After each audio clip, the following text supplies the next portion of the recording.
So you fly to San Diego, you meet up with Marcus Luttrell and 4 or 5 other high profile vets. You guys get in a van, head down to TJ, just south of TJ. Like, are you in the middle of the desert? Like, talk me through this entire process. Yeah. As if I'm going to go take it as well, and you're giving me the map to it. Yeah. So it was full circle. So I listened to all of Marcus's podcast, and then I get there, and he's come out with his story. I've been on his podcast. We've talked about it, right? So I'm nothing that is not out there. But I remember walking in, I'm like, holy shit, I'm out of my mind, right? Like, I'm like just trying to survive to get to this treatment. I'm like, holy shit, it's Marcus Luttrell. And I remember going up to him like, idiot. Hey, I don't know if you like doing your podcast, but it saved my life a few times, like listening to it. And I remember him looking at me and looked back down. That was it. I'm like, right. And so all these guys are in the same boat I'm in, right? Getting off all their 60 pack from the VA. So get in a van, drive us through Tijuana. We go to a gated, it's a nice spot, gated community, but we're going through Tijuana, right? And I'm like, where, right? So now I'm like kind of sobering up, and I'm like, so you go into these episodes to where you're out of your mind, not thinking clearly, to like, I'm fine. Like, I'm not really like that, right? That stuff didn't happen. I'm not, I'm not suicidal. I'm not this. And I'm driving through Mexico thinking, where am I going? Like, I've taken it too far. Now I'm driving through the hood of Mexico, right? And that's probably playing up your story even more. Right. I don't travel a ton, and I'm like, I grew up in a small town, and I live in a small town. I'm not a world traveler, right? So I haven't seen these other countries, and I'm like, oh my God, where are we going? Right. So take us to the facility. It's in a gated community. It's a home. It's just a normal house. And then we walk in, and it's like a medical center, right? There's part of it that looks like a healing, like what you'd think of a psychedelic treatment center. Then we go upstairs, and it's lay down, take your shirt off, blood test, make sure we're on nothing, EKGs, check to make sure your heart's healthy, so, in case we're lying, right. Right? Because this medicine, they've told us, right? This stuff can counteract with things, and it can kill you. Or if you have a weak heart or a heart problem, it's harder on your heart. Right. And you're like 3 weeks cold turkey, right? Right. Okay. So, I'm scared. Now I'm scared. I'm like, what did I do? I'm taking this too far again.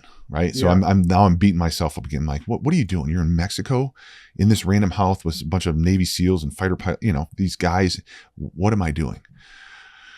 Go through the process, get checked in. They do all these tests, and then we all sit down, and it's a therapy session, right? It's like, why are you here? Right. And it's for whatever reason, I wanted healing, and I was very honest, as were these other veterans, about why they were there, what they wanted to get rid of, right? That's part of this medicine is, in any plant medicine is, take this from me. And I remember saying that, take this rage from me, take this self-hatred, take all these things, right? So there was ceremonies involved, right? So we do a fire ceremony, you write the stuff down, you burn it, and then they hand you a cup with some pills in it, right? And it's this medicine. It's a root bark. It's an African root bark, and it's in a capsule, and down the hatch, and then they take you upstairs to a room. There's 5 mattresses on the ground, hook us up to the EKGs, get us, comfortable. And then it starts, right? Waiting for the medicine to kick in. What's the fear levels like? As you throw it down the hatchet, you go up, lay down on the bed. It's like, get comfortable. And at this point, you're just waiting for, I don't even know what I'm about to feel. Because I'm thinking when I first envisioned this, it's like you're in the desert. Sicario type everyone's vibes. got like a handler type of thing. You're running around different places, but you're just laying down for this whole thing. It is. This medicine is it melts you into the floor. You can get up and move. Not too many people are. You're either getting nauseous but it is, it literally feels like it melts you into the floor. There's not a lot of moving. And how quickly is this medicine taking place? Like, are you fasted at this point?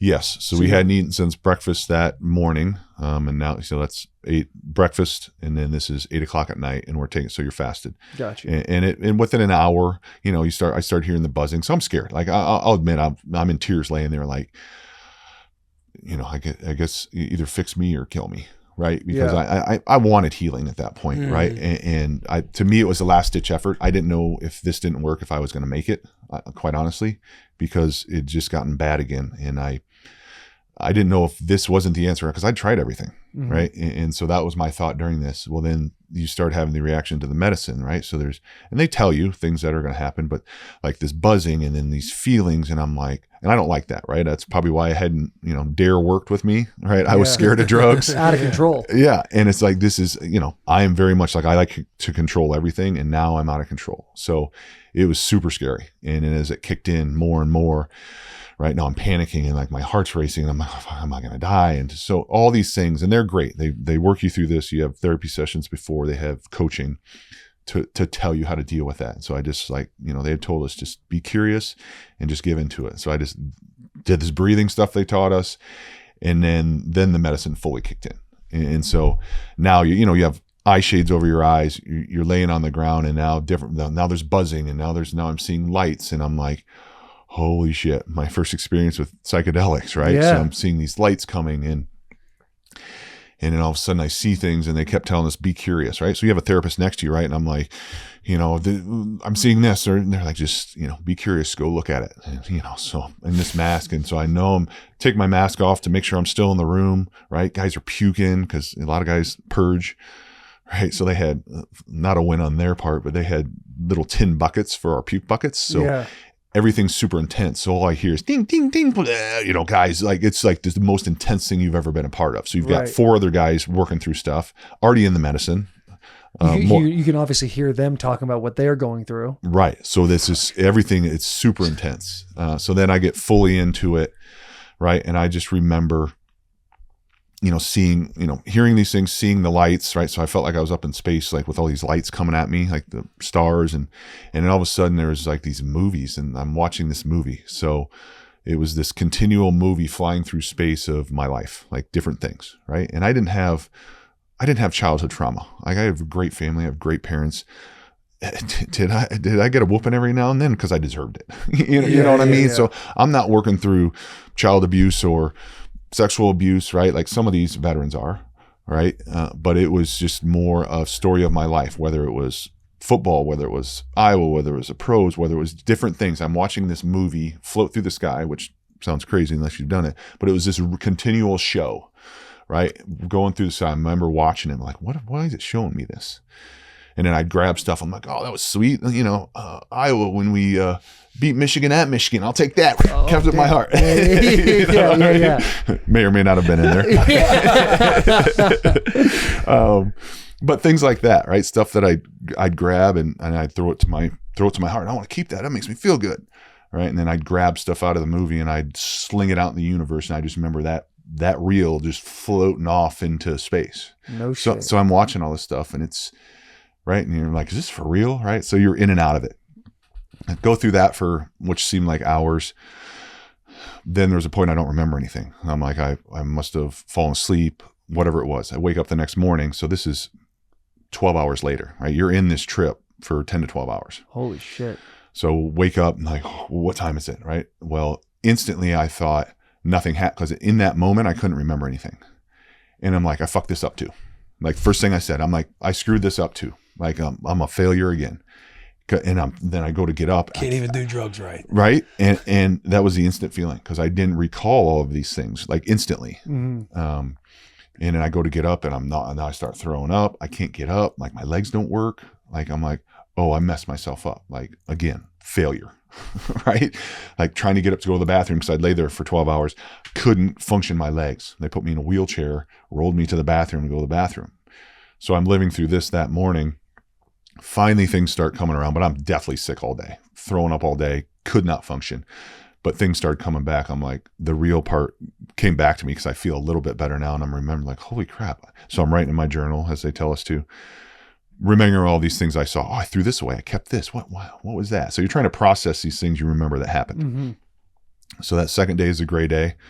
Right, they're getting IVs. You're super dehydrated. Why is it called a gray? What's a gray day? Gray is like a down day. It's you're gonna just feel gray, right? You're gonna feel sick. Like it is. Mm. It is physically. The medicine is physically demanding on you, physically and mentally. But it's physically demanding. High heart rate all night. For 12 hours of your heart beating super fast. Right. You're dealing with. So you're gonna feel like crap. Right. That's it. So that's why they call it the gray day. Got you. So do nothing that day. Try and get some food in. I just feel deathly sick. finally able to get up and somewhat walk that night, go down, have a little soup. There's a picture of all of us, and I just looked like death warmed over, right? Go to bed, get up the next morning, and then that day, so now we do the second medicine, which is 5-MeO DMT. So they like pairing it with Ibogaine and 5-MeO because they say the Ibogaine like defrags your brain, does all this healing, and the 5-MeO is more of a spiritual trip you take to deal with stuff, loss of ego. Do you experience death, right? More things. I'm like, so I get through this Ibogaine, and now it's the next morning, and you smoke 5-MeO DMT. You smoke, right? It's toad poison. It comes derived from a toad, a poisonous toad. Yeah. DMT, they call DMT like blasting off, right? It's like a rocket ship sending you into space. Yes. And so now I'm scared again. I'm like, I got to go on another fucking trip. The death drug, right? Like they say like that 7 seconds of your life or whatever that you recall everything, like that's DMT. That's like a chemical thing that comes off in your body. Yep. So they had talked to us about this. And so I'm scared again, right? I'm like, I feel deathly sick from the Ibogaine. Still feel terrible. And I'm just like, what am I doing? Right. And they're telling us, okay, we're going to light the pipe. It's a crap pipe looking thing. And I'm like, what am I doing? Right. But I just feel so terrible leading into it. I'm like, this is part of it, right? Just trust the process. And so we go in one at a time, and they light it. And I mean, it, like you say, rocket ship, it sends you, right? It took a drag, went back, wasn't all there, asked for more, got up, took the second drag. And it was, like you said, they call it the death drug. I mean, I experienced death. Like I went fully out. I came out of my body. I was not in that room. Where Ibogaine, I could tell I was in the room for the most part, right? I could feel the floor. This was an out of body experience. I went to the white light, right? And they had talked about this, and I never believed it, but I'm like, oh, I'm dying. This is it. Like, to me, it was what death was. What are your emotions while you were going towards this white light? Are you actually like, is the feeling of death in this moment like high anxiety, fear, or is it more of like a freeing feeling? It was freeing. It was the most beautiful thing ever, right? Really? I remember floating like to up to what, I was born and raised Catholic. I have a vision of what my God is and what death is, but it was that exact thing, going to the white light. Oh, this is it. I mean, I was so freeing. And so I get to the white light, and my God is there, and I'm talking to God, and all of a sudden I lose it. And I'm like, I'm a failure. I'm a piece of shit. I'm a terrible father. I'm a terrible husband. Send me to hell. And I'm screaming at him. Right. So I'm like, I don't deserve to be in heaven. And then he's like, you need to talk to her. And then my wife appeared from behind him, and I'm screaming at her, telling her the same things.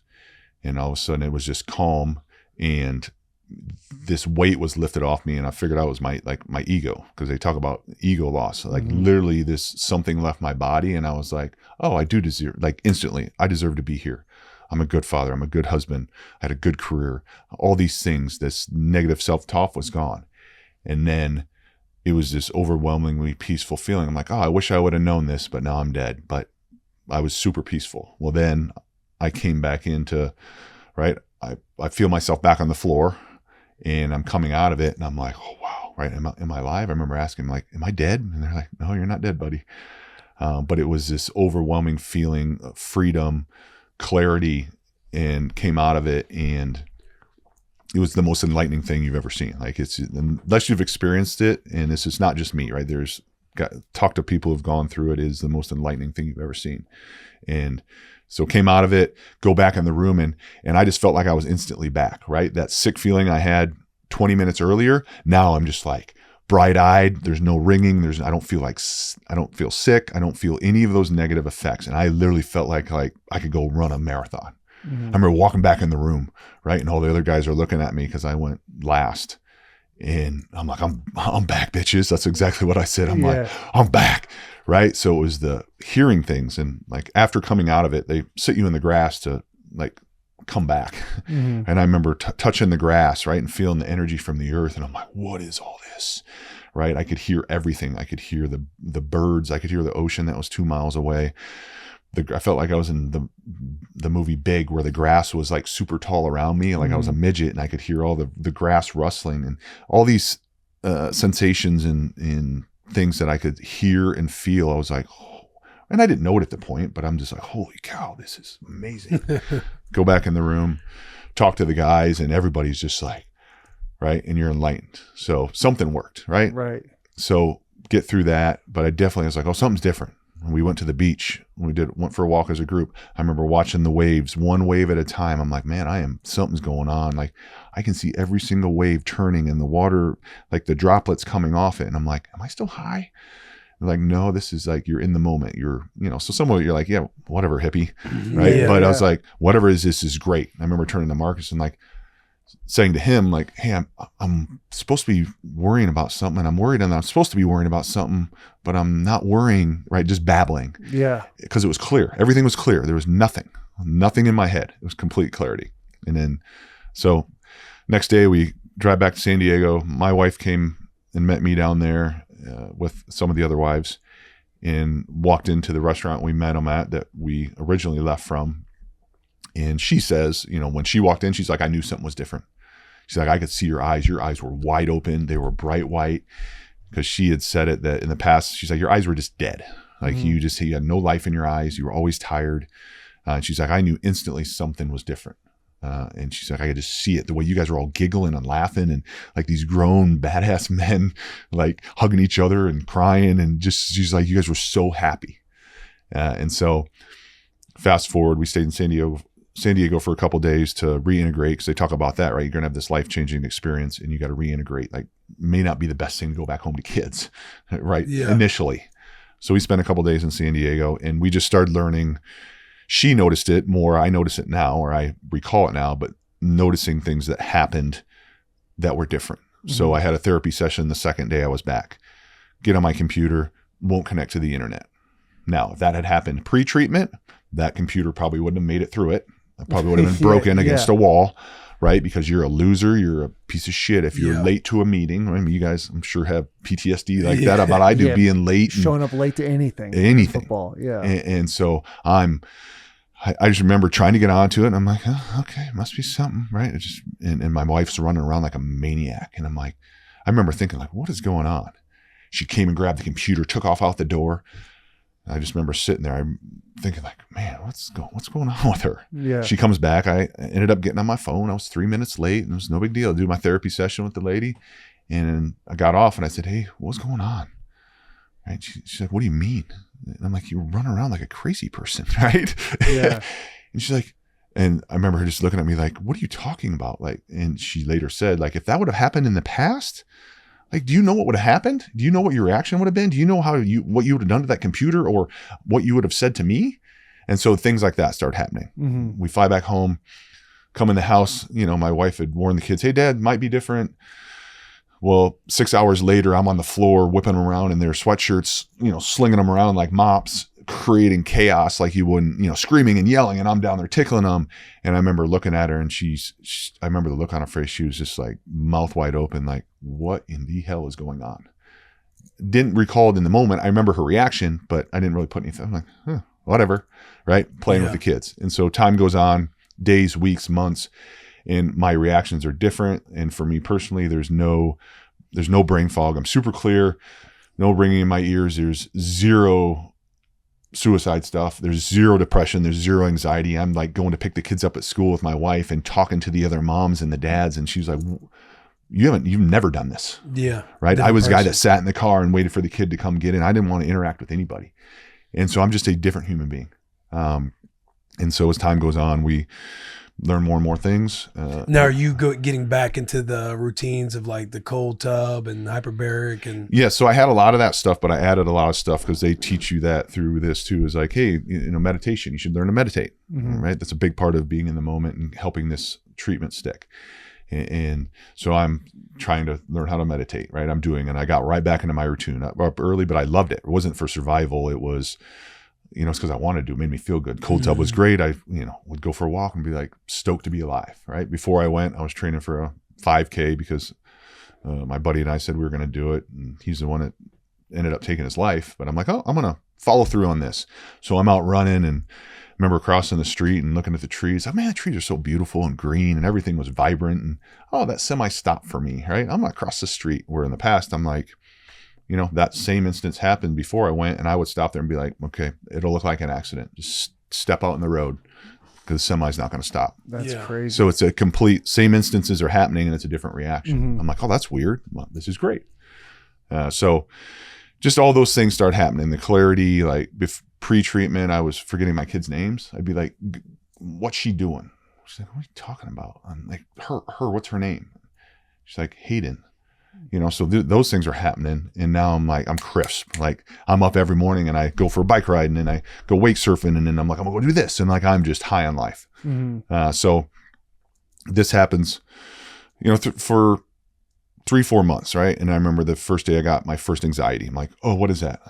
And I was anxious, right? It wasn't a big deal. It was something small. It's like, oh, I'm nervous to go to this thing. Right. So over time, things started popping back in. Right. But I had this new thought process of things. And so fast forward, right. Cause this medicine is not a magic pill. It's not, you know, it took multiple times for me. So now we're in it, you know, things started coming back. Then I started having some ideation again. I got COVID and took whatever the pill is for COVID that has, you know, they say on there, it can have a metallic taste. Mm-hmm. So I remember having my first suicide nightmare. I had COVID, took this medicine. I remember waking up, gripping my neck cause I had thought I had a gun in my mouth, because of the metallic taste from the medicine. So it was my first suicide nightmare again. So it went originally 2021. Now we're pushing close to 2023. Things have popped back in. I'm not near as bad as I was, but still having some of the old stuff. You're starting to see some of this old programming come back up. Yep. How long did you have the residual from the trip? Like to nothing. Where you felt clarity, you felt like 4 months of absolutely nothing. I'm talking no anxiety, the most high on life. And then at about a year, little things started popping back in, right? Some of the anger stuff started coming back, some of the uncontrollable outburst, or, you know, like I said, jump my Harley and go 90 mile an hour into town. Christmas, I don't talk about this a lot, but Christmas before 2023, my parents were out, and I remember taking my son for a haircut, and I was in the truck, and I'm like, Mom and Dad, I'm struggling again. And I said, if I mess up, because at this point it wasn't like, oh, this is how I'm going to make it go away, but I'm like, I'm going to screw up. I'm going to screw up on my Harley. I'm going to screw up, and I might end up killing myself. I'm going to screw up, and I'm very much with it, and I've learned a lot of things. And I told my parents, hey, you guys were great parents. If I mess up and kill myself, it's not your fault. Right. So I was back in that bad spot again. Yeah. And so was it as bad? It wasn't as bad. It wasn't near as bad. But when you've been to super clarity and then things come back, right. It's like the first day feels way heavier. It feels way heavier. Yeah. And it wasn't before, it was all the time. So I could deal with it all the time. I was in that mindset all the time. Now it was a little bit here, a little bit there, but it seems more intense. Mm-hmm. So I go back for treatment again, 2023. So that's 2 years from my first one. Very similar experience on Ibogaine. Super sick. I felt like it, defragged, did things. I worked through some stuff, a lot of the same visions, new visions. Then the real turning point for me was the next day, the 5-MeO DMT again. So I smoked the 5-MeO and I die. I saw that I'd killed myself. It wasn't this peaceful death that I saw the first time. I messed up and I killed myself, right? Whether it wasn't necessarily suicide, it was a vision of me on my Harley, right? Weaving through cars. And I'm watching that. And I killed myself. And then I saw what it did to my family. I'm watching down from the sky now. I'm up at that. I'd gone to that, killed myself, went to the white light. I'm watching down and I see what it did to my family. So I'm watching my kids age and I'm seeing how it messed them up. I'm seeing what it did to my wife. Because before I left for this second treatment, I had told my wife again, I'm a burden.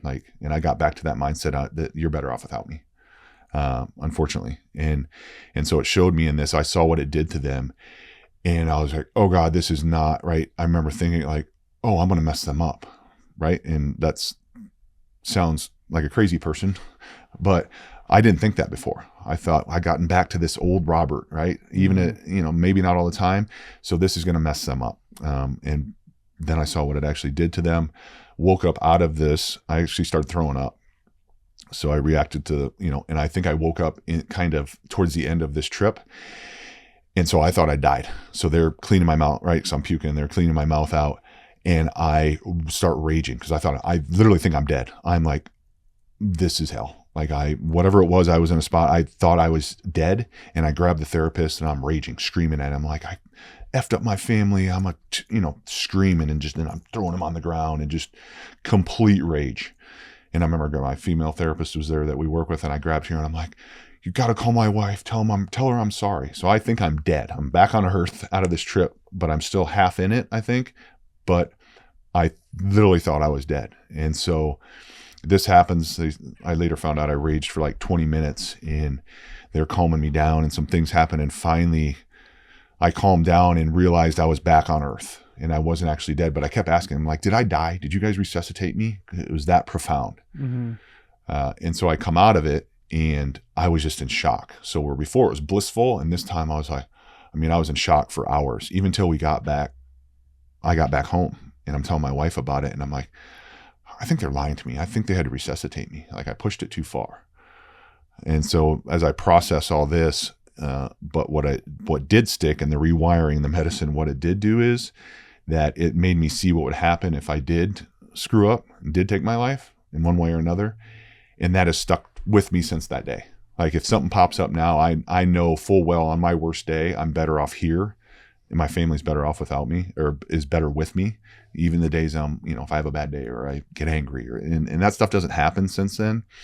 Happens happens when you're a dad, and right, the normal type of angry. Like, exactly. If anybody's watching this and probably thinking, and I'm assuming this, you can tell me if I'm right or wrong, but like, you're not going to take this medicine. All your issues are always going to be fixed, but you're going to have better tools and better understanding of where your value is in life. Exactly. Yeah. Okay. And this instance for me is like, I didn't believe it before, and I truly believe it. Even, no matter what happens, right? Even worst case, I never want to happen. I get dementia. I'm better off here.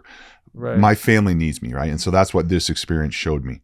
And so since then it's been, I have the tools now, and it rewired some things. They're showing that, Ibogaine specifically actually scientifically rewires your brain, right? It's growing new white brain matter. So, Dr. Nolan Williams, God rest his soul, he has passed since this study, but he did a study with 30 vets, special ops vets, and proving it, right? That's a big part of this movement with this medicine. It's actually proving not only the spiritual part, but it is creating new neural pathways. It is actually fixing brain damage or working around it, right? Some of my damage is still there, but I'm creating new neural pathways around it. And so knowing all this on top of the spiritual stuff since then, I have the tools, and I knew after these treatments that something was working on my brain. For days afterwards, and months or weeks, I could just feel like a buzzing in my head. Right. I'm like, something's working up there. Right. Right. And then I notice all the emotional changes. And so since 2023, right, none of that stuff has really come back. Right. Like, yes. Do I get anxious? Yes. It is not the magic pill, but I have the tools, right? I know now right, if something pops in, it's like, nope, I see that vision of what it did to my family, right? And I don't have these over-the-top reactions like I did before. The brain fog and that stuff is gone. Do I still have days I get a little brain fog? Yes. Right. Late, I'm like, sure, like you guys, you're like late in the day, and it's like, oh, wow, something's not working right, But for the most part, before it was 24/7. Now I'm super clear, right? I get talking fast because I'm just crisp and everything's working good. And so I know not only the scientific part of it, but the spiritual part of it. I know I'm a different human being, and my wife will still bring stuff up. Something will happen. I'll get frustrated, be like, oh, I overreacted on that. Right? I'm very aware, right? Mm-hmm. Oh, I shouldn't have reacted. Like, she's like, your son just walked out in the street and almost got hit by a car when we were, going to get on our boat. And I grabbed him and I lit into him like, you gotta walk, right? And then I felt bad. I'm like, oh, the old Robert's back. And she's like, that's what a dad should do. Right. That is a normal reaction. Protect your child. Yeah. And so she's like, no, she brings it up to me all the time. She's like, she can trust me to take the kids to soccer practice or basketball practice and not worry about me, one, forgetting where I'm at, or two, having a reaction around people. So it's daily stuff happens. And, the fact that I flew here by myself, she's like, just a little step like that. 5 years ago, you couldn't do that. I would have had to be with you because you would either lost it in the airport, wouldn't have forgot where you were, whatever these things were. So it's that my life is different now because of the tools I have. And I know that some of the work it's done, right? I went through some of the, you guys will find it funny, but I went through some of the brain concussion stuff pre medicine and post medicine, right? So pre-medicine, I'm doing, jumping through the hoops, right? Right. Hitting your baseline test. The 10 years of stuff they make you jump through to try and get something out of it. And I finally was like, I don't care. I don't care about this. So I had a couple of doctor's appointments pre-medicine and a couple post-medicine. So I come back post-medicine, and I'm like, pre-medicine, I'm talking about suicide and talking about these things, and post medicine, my scores are better, everything's better. And they're like, oh, you don't qualify. I'm like, of course I don't. Right. But at that point I didn't care, because I mean, that showed me, because some of my scores and some of the things that happened pre and post, I'm like, I'm definitely a different person. Right. My scores are better, like my recall. And it's kind of funny, but I'm also like, oh, of course I went and did something else that, and it, a lot of guys do it, want the money or because they deserve it. But I was just like, I want to be healthy. So I kind of laughed it off, and it's like, oh, this is showing me now, on top of everything else that I am, things are fixed or drastically better.